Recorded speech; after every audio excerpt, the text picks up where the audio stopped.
Okay मैंने कहा English सीखने के लिए, फॉर लर्निंग इंग्लिश, इंग्लिश सीखने के पहले, इंग्लिश सीखने के बाद, इंग्लिश सीखे बिना, इंग्लिश सीखते वक्त, इंग्लिश सीखकर। देखो आज जो टॉपिक पढ़ने वाले हैं ना हम, वो ये पढ़ने वाले हैं कि कैसे कोई प्रीपोजिशन जो होती है राइट वो अगर किसी वर्ब के आगे लगती है तो उस वर्ब में आपको क्या लगाना होता है, आईएनजी लगाना होता है। क्या लगाना होता है? देखो सबसे पहली जैसे एक प्रीपोजिशन जो आज हम पढ़ेंगे वो ये है कि फोर के बाद अगर आपने वर्ब यूज करी है तो उसमें क्या लगाओगे, फर्स्ट वन। सेकंड आपने यूज किया बिफोर, तो बिफोर के बाद में वर्ब में क्या लगाओगे, आफ्टर के बाद भी वर्ब में क्या लगाओगे, विदाउट के बाद में भी क्या लगाओगे। ऐसे ही एक होता है वाइल, क्या होता है, वाइल के बाद भी वर्ब में क्या लगाओगे। और एक होता है बाय के बाद भी वर्ब में क्या लगाओगे। और ये सब एक डिफरेंट मीनिंग को कैरी करता है right.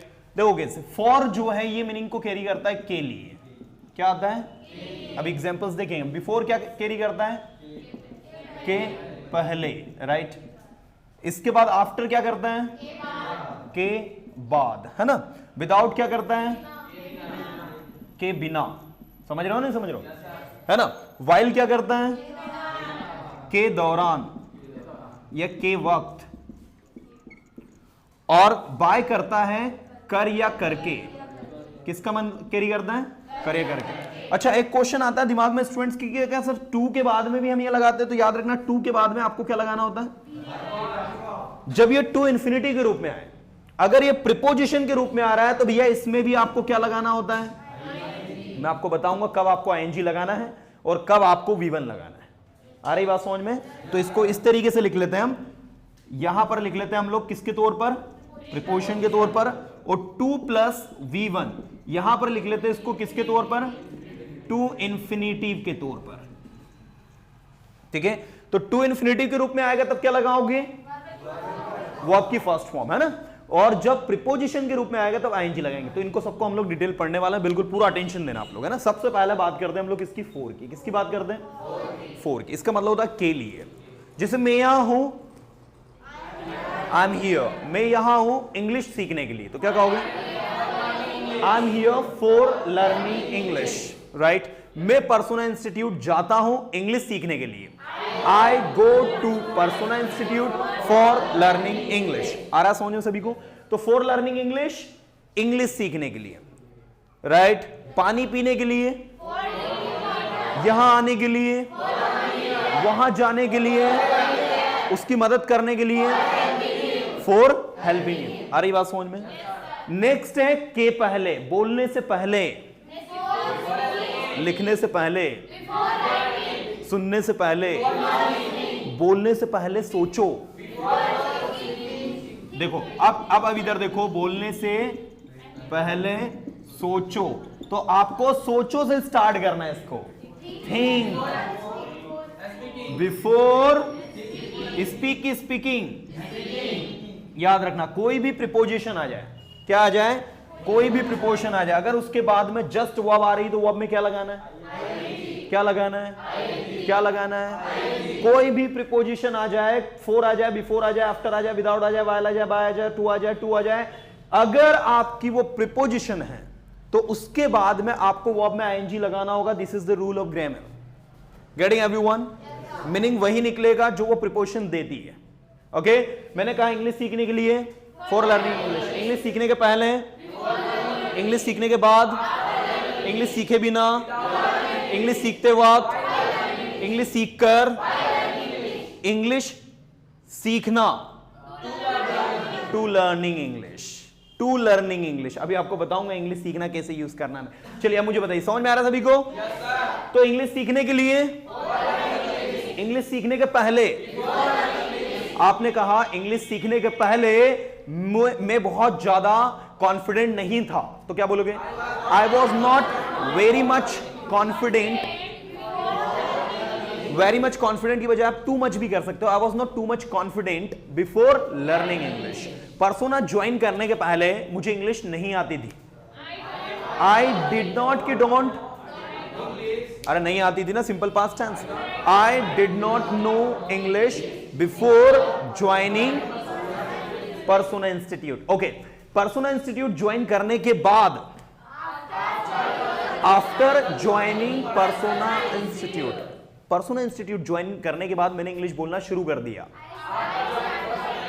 After joining Persona institute I started speaking English. I begin to speak English भी कह सकते हो, या फिर I started speaking English. Positive verb start लगेगी इसमें, है ना। ओके, यहां आने के बाद मैंने अपने आप को इंप्रूव किया।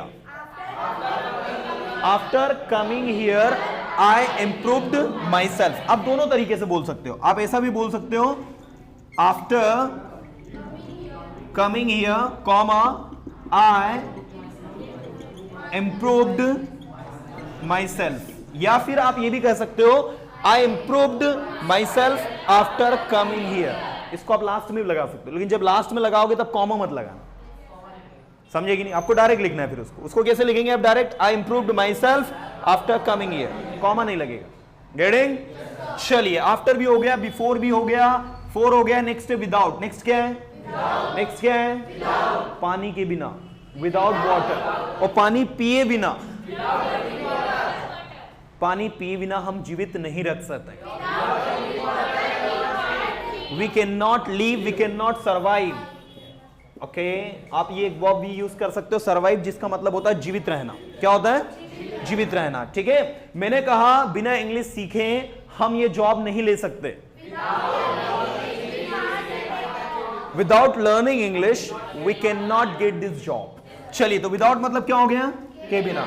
खाना खाए बिना, वहां जाए बिना, यहां आए बिना, इंग्लिश सीखे बिना, इंग्लिश सीखते वक्त, while learning English, इंग्लिश बोलते वक्त,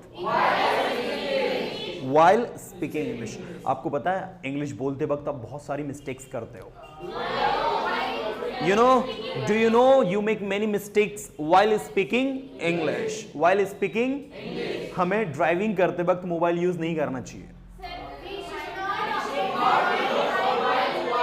Excellent. We should not use mobile while driving. We should not use mobile while driving. खाना खाते वक्त, गाड़ी चलाते वक्त, while driving. इंग्लिश सीखते वक्त, पढ़ाई करते वक्त, पढ़ाई किए बिना, पढ़ाई करने के बाद, पढ़ाई करने के पहले, पढ़ाई करने के लिए। एक्सीलेंट। और पढ़ाई करके, कोई भी वर्ब के लास्ट में करिया करके लग जाता है। पढ़ाई करके, बाय स्टडिंग। इंग्लिश सीखकर, बाय लर्निंग इंग्लिश। या फिर आप इंग्लिश सीखने के बाद, ऐसा भी कह सकते हो, आफ्टर लर्निंग इंग्लिश। सीखने के बाद आफ्टर लर्निंग इंग्लिश, या इंग्लिश सीखकर बाय लर्निंग इंग्लिश। इंग्लिश सीखकर मैं जॉब करूंगा। क्या बोलोगे? I will do job by learning English, या फिर bye learning English comma I will do job. Getting? सारी चीजें बहुत ही आसान और इजी। अभी आपको सेंटेंसेस बोलने सारे स्टूडेंट को, ठीक है। तो बाय लर्निंग इंग्लिश, इंग्लिश सीखकर, by coming here, by going there. अब बात करते हैं टू का। वही टू प्रीपोजिशन के रूप में कैसे यूज होता है? तो टू एक ऐसी वर्ब है स्टूडेंट्स जो कि कुछ स्पेसिफिक वर्ब के साथ में फिक्स्ड प्रीपोजिशन के तौर पर यूज होती है। कौन सी प्रीपोजिशन के तौर पर? फिक्स्ड। पहले तो टर्म समझो कि फिक्स्ड होता क्या है ना। कुछ वर्ब ऐसी होती है स्टूडेंट्स जो कि टू को कैरी करती है अपने साथ में, मतलब उनका कहना है कि हमारे साथ कौन लगेगा? टू लगेगा। देखो कैसे लगता है, देखो इधर, जिसमें एक वर्ब है आपकी प्रीफर। क्या है? प्रीफर। जैसे आपने कहा मुझे चाय की अपेक्षा कॉफी ज्यादा पसंद है, तो आप कहेंगे जो पसंद है वो पहले आएगा, चाय की अपेक्षा कॉफी ज्यादा पसंद, तो I prefer coffee to tea. जबकि अपेक्षा के लिए तो क्या लगाना चाहिए? देन लगाना चाहिए।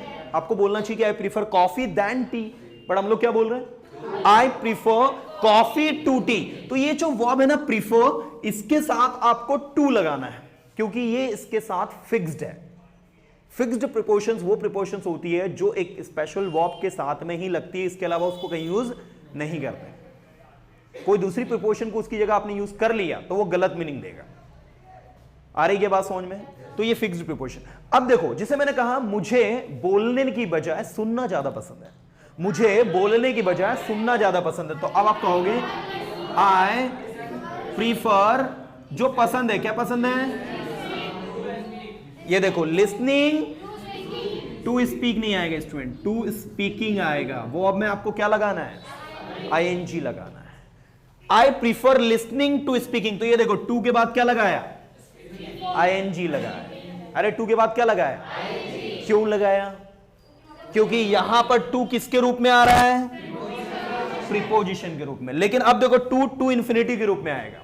मैं यहां हूं, बोलो आई एम हियर, आपकी मदद करने के लिए, टू हेल्प यू। देखो क्या लगाया हमने यहां पर, टू हेल्पिंग क्यों नहीं लगाया, क्योंकि ये जो टू है वो किसके रूप में आ रहा है, टू इंफिनिटी के रूप में, और ये टू किसके रूप में आ रहा है, प्रीपोजिशन के रूप में। तो अब मुझे बताओ क्या आपको समझ में आया कि कैसे ये वर्क कर रहे हैं, are you getting the concept. एक बिट रिवीजन कर रहे हैं। इंग्लिश सीखने के लिए, इंग्लिश सीखने के पहले, इंग्लिश सीखने के बाद, इंग्लिश सीखे बिना, इंग्लिश सीखते वक्त, इंग्लिश सीखकर, इंग्लिश सीखना, to learning English, to learning English. Okay, मुझे इंग्लिश बोलने की बजाय इंग्लिश सीखना ज्यादा पसंद है।